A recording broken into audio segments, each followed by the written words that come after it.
গাছ থেকে তুলে নিয়ে এসেছি পালং শাক। আর এখানে আজকে পালং শাকটাকে চিকেন দিয়ে বানাবো। তো চিকেনটাকে আমি ম্যারিনেট করে নিয়েছি, একটু নুন আর লঙ্কার গুঁড়ি আর কাসুরি মেথি দিয়ে ম্যারিনেট করে নিয়েছি। এবার পালং শাকটাকে সেদ্ধ করব।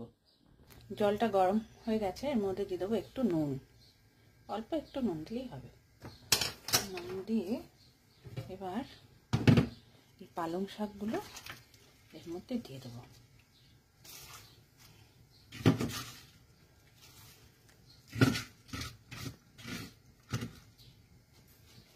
এর মধ্যে দেবো একটু ধনে পাতা,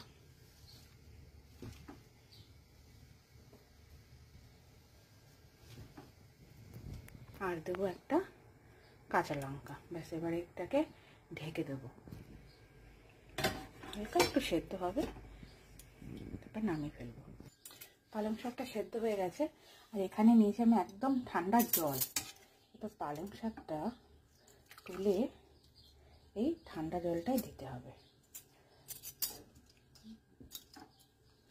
ধনে পাতার কালারটা একটু চেঞ্জ হয়ে গেছে গরম জলে।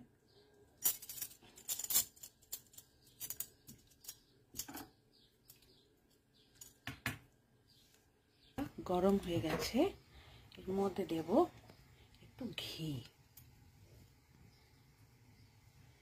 আর দেব সাদা তেল।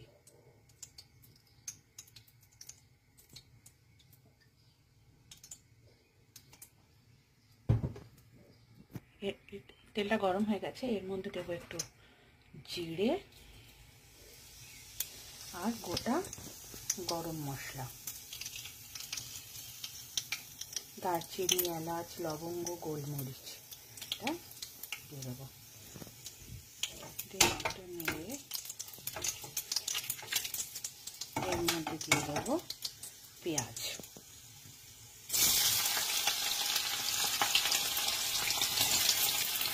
এবার পেঁয়াজটা যতক্ষণে ভাজা হচ্ছে, আর একটু লাল লাল হবে পেঁয়াজটা, ততক্ষণে আমি এইদিকে একটা মশলা তৈরি করে নেব। তার মধ্যে দেব দই, এবার দেব আদা রসুন বাটা, আর দেব ধনে গুঁড়ো,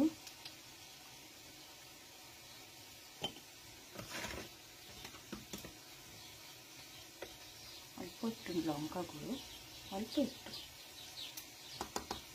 একটু জিরে গুঁড়োটা দিয়ে দিলাম। এবার দিয়ে এটাকে মিক্স করতে হবে ভালো করে। এবার পেঁয়াজটা লাল লাল হয়ে গেছে, এর মধ্যে দিয়ে দেবো টমেটো কুচি। একটা টমেটোই দিয়েছি।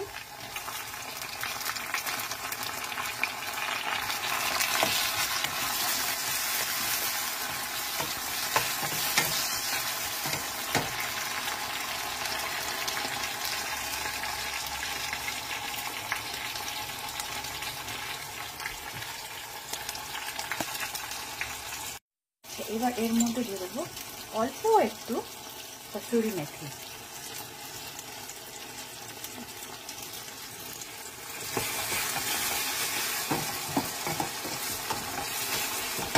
আর দিয়ে দেবো এই মশলাটা, যেটা দইয়ের সঙ্গে মিক্স করে রেখেছিলাম।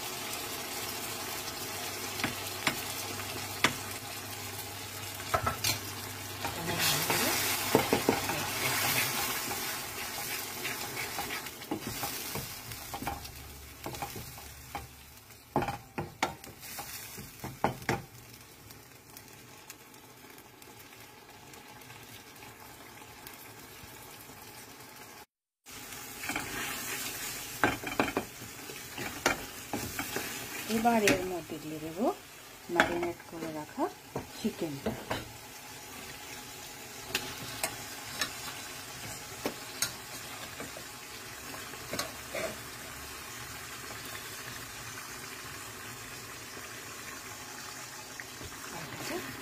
ভালো করে মিক্স করতে হবে।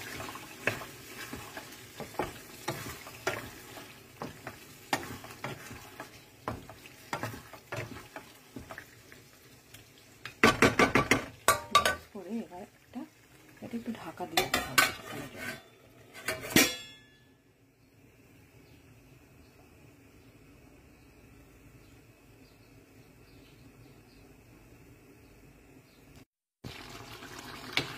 চিকেনটা হয়ে গেছে, মানে হয়ে গেছে মানে কি, এটা সেদ্ধ হয়ে গেছে, মশলাটা কষে গেছে।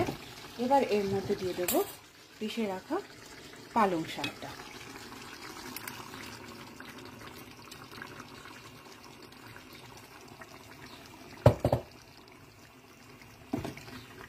ভালো করে মিশিয়ে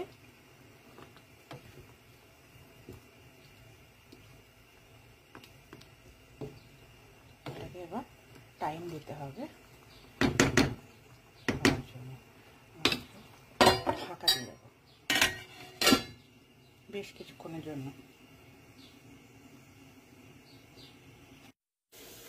এবার দেখে নি এটা কতটা হয়েছে।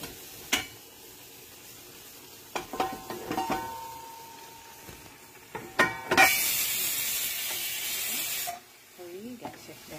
এবার এর মধ্যে একটু অল্প একটু চিনি দিয়ে দেবো, আর আবার একটু অল্প একটু কাসুরি মেথি ছড়িয়ে এটাকে